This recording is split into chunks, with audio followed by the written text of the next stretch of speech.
Sa mundo ng basketball, madalas nating marinig ang pangalan ng mga higanteng manlalaro at mga atletang may pambihirang lakas at tangkad. Pero may isang manlalaro na nagpatunay na hindi lamang taas at pisikal na lakas ang sukatan ng pagiging dakila.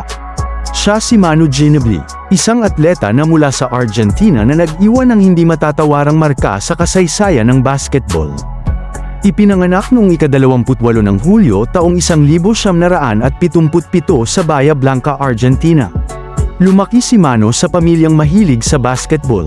Ang kanyang ama ay isang coach kaya bata pa lamang ay nahubog na ang kanyang kaalaman at disiplina sa laro. Hindi siya itinuring na child prodigy o susunod na superstar. Sa katunayan, marami ang nagduda kung kakayanin niyang makipagsabayan sa mas malalakas at mas matatangkad na kalaban. Ngunit sa bawat pagdududa ng iba, mas lalo niyang pinatibay ang kanyang determinasyon.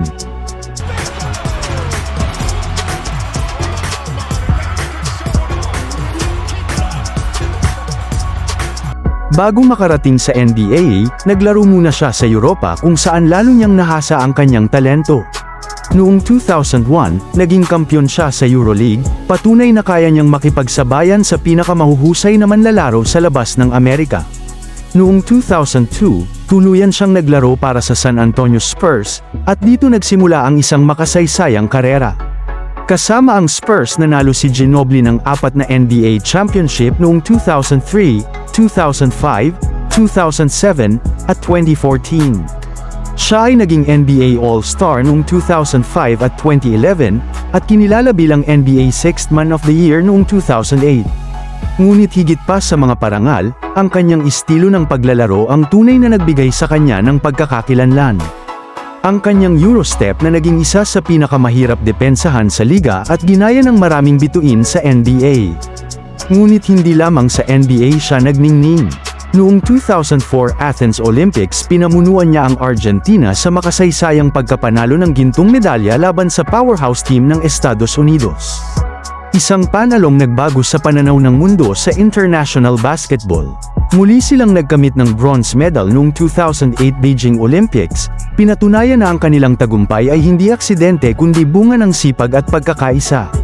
Noong 2018, nagpaalam si Manu Ginobili sa professional basketball matapos ang 16 na taon sa NBA.